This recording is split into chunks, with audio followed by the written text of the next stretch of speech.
Hey, salut YouTube! Aujourd'hui, un grand classique, les associations de résistance en série et en parallèle.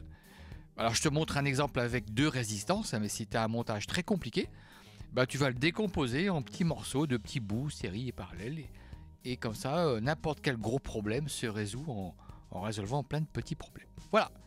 Je t'invite à maîtriser cet exercice de style qui revient systématiquement à l'examen, donc c'est encore une fois 3 points de gagnés. Allez, c'est parti! Et on y va pour le montage en série. Ce montage, tu vois, c'est quand les résistances sont bout à bout. Et ce qu'on peut dire de ça, c'est que le courant qui va sortir du générateur, ici c'est la petite boule rouge, il va traverser R1 et il va aussi traverser R2. C'est le même courant pour les deux résistances. Premier constat. Deuxième constat, c'est la tension du générateur, elle va se diviser, tu vois, une partie sur R1, une partie sur R2. U1 c'est la tension sur R1 et U2 c'est la tension sur R2. Donc ça on peut écrire que la tension E égale U1 plus U2. C'est la somme des deux tensions. Et comme on sait que U égale RI, ensuite il suffit de triturer un peu les équations. Tu sais que E c'est R1 fois I plus R2 fois I, tu mets I en facteur, tu le ramènes de l'autre côté, ça fait E sur I égale R1 plus R2. Et E sur I, ce sont des volts divisés par des ampères, ce sont des ohms. Donc tu vois, le montage équivalent à deux résistances en série, c'est égal à... C'est comme s'il n'y en avait qu'une en fait, qui serait égale à R1 plus R2. Voilà, c'est simple le montage en série. Et si tu as des montages compliqués, tu vas essayer de repérer les petits bouts série et parallèle. On fait la synthèse? Ouais, on fait la synthèse. Donc la synthèse de tout ça, c'est que si tu as deux résistances en série, c'est équivalent à une seule qui serait égale à R1 plus R2. C'est exactement ce que je viens de dire. Alors on va faire un petit exemple numérique, histoire de marquer les choses. Si tu as R1 qui vaut 10 000 ohms et R2 qui vaut 22 000 ohms, quelle est la résistance équivalente? Ce serait comme s'il n'y en avait qu'une seule, qui serait égale à 32 000 ohms. Voilà. Passe au pont diviseur de tension, c'est une application directe. Alors, l'application directe de ce qu'on a vu, c'est le pont diviseur de tension. On a vu que U1 ou U2, c'était une partie de E. Donc c'est une division de E, quelque part. Je vais te montrer la formule concrète. Si tu veux, par exemple, la tension en borne de R2, U2. Tu commences par calculer le courant global. C'est la tension globale divisée par la résistance équivalente. Et ensuite, tu veux la tension U2, par exemple. C'est R2 fois le courant qui la traverse. Et le courant qui la traverse, c'est le courant global. Tu vois, juste ce qu'on a calculé juste au-dessus. Ensuite, voilà, c'est tout bête en fait. R2 fois I, c'est R2E divisé par R équivalent. Et R équivalent, on sait le calculer. C'est R1 plus R2. Donc ça, c'est la formule du pont diviseur de tension. U au bord d'une résistance, U2 par exemple ici, c'est la tension globale fois la résistance que tu cherches là, divisé par la somme des résistances. C'est très facile à retenir. Très très facile, formule du pont diviseur de tension. Voilà.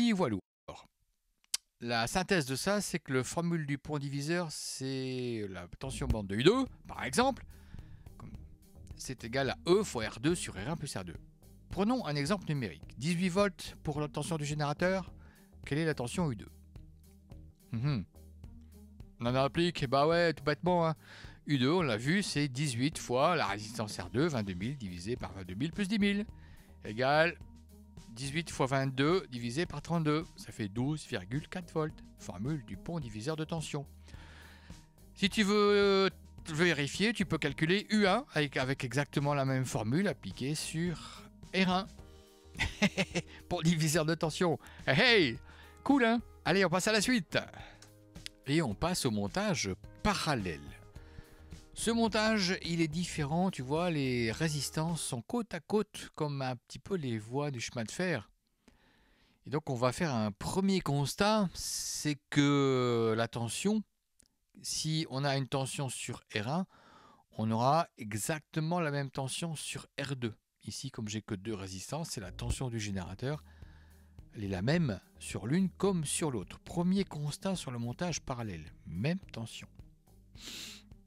Du coup, on va se focaliser sur les courants. On va regarder le courant global, tu sais, qui sort du générateur. Lui, on voit déjà intuitivement... Oh, je vais pas y arriver. On voit sur le schéma que le courant global se divise en deux parties. il va se répartir un côté I1 pour R1, un côté I2 pour R2, et en sortie, il va se recomposer en courant global. C'est la fameuse loi des nœuds. Tout ce qui rentre égale tout ce qui sort. Comme les voitures sur l'autoroute, hein, et puis voilà. Donc du coup, on peut écrire la formule que I, courant global, égale I1 plus I2. C'est ce qui va nous servir de base à faire notre calcul, puisqu'il suffit après d'appliquer la loi des ohms, étant donné qu'on la connaît, puisqu'on connaît la tension, on connaît la résistance, on connaît tout. Tout ça, c'est théorique, hein, bien sûr. Du coup, à partir de I égale I1 plus I2, on peut déterminer I1. On sait que c'est la tension sur R1 divisé par R1, et que I2, c'est la tension sur R2 divisé par R2. C'est la loi d'Ohm, hein, U égale RI. Du coup, le courant global, c'est I1 plus I2, c'est aussi égal à E sur R1 divisé par E divisé par R2. Pareil, tu mets E en facteur et tu trouves que I sur E, c'est un petit peu la formule inverse de tout à l'heure. I sur E, c'est 1 sur R1 plus 1 sur R2. Et I sur E, c'est l'inverse d'une résistance, puisque E sur I, c'est une résistance. Ah bah ouais. Donc ça, en fait, sur un montage parallèle, l'inverse de la résistance équivalente, c'est égal à 1 sur R1 plus 1 sur R2. Alors c'est vrai que c'est pas très commode comme ça, je te l'accorde. Mais c'est la formule. Du coup, on va l'écrire autrement, et on va le mémoriser aussi autrement. C'est la même formule, mais réécrit différemment. On va écrire que la résistance équivalente à deux résistances en parallèle, c'est le produit des deux. C'est R1 fois R2 divisé par R1 plus R2. Voilà. Ça, tu vois, c'est exactement la même formule que celle juste avant. Mais moi, je trouve que c'est plus facile à mémoriser comme ça. R1, R2 divisé par R1 plus R2. Voilà. Alors, il y a des petits moyens mnémotechniques, hein, si tu n'es pas sûr au début pour mémoriser. Il faut savoir que c'est l'inverse du montage série. Donc, R1 plus R2, il se trouve en bas, en diviseur. Bon, c'est un moyen mnémotechnique, on est d'accord. Hein. Notre moyen aussi, c'est les unités. Le numérateur, c'est des ohms au carré. Le dénominateur, ce sont des ohms. Donc, des ohms au carré divisé par des ohms, ça donne des ohms. Donc, c'est bien bon. C'est bien homogène à une résistance. Voilà. On fait un petit calcul numérique, histoire de mémoriser les choses. Imaginons que j'ai deux résistances en parallèle, une de 10 kΩ et une de 22 kΩ. Ah, j'ai oublié de te dire, la résistance équivalente est toujours plus petite que la plus petite des deux. Vérifions ça tout de suite. R équivalent égale, j'applique, 10 000 fois 22 000 divisé par 10 000 plus 22 000, je trouve 6 875 ohms. Ce qui est bien plus petit que la plus petite des deux. Hey, voilà, c'est fini. Passe à la suite. Voilà, on en a fini avec ces montages série et parallèles. Ce sont les bases, hein, bien entendu. On verra qu'on utilisera ça souvent et sur des choses bien plus compliquées, mais c'est fini pour l'instant. Voilà, j'espère que ça t'a plu, que tu as appris des choses. Je te fais des gros bisous. Je te dis à très bientôt pour de prochaines vidéos. Allez, salut, bisous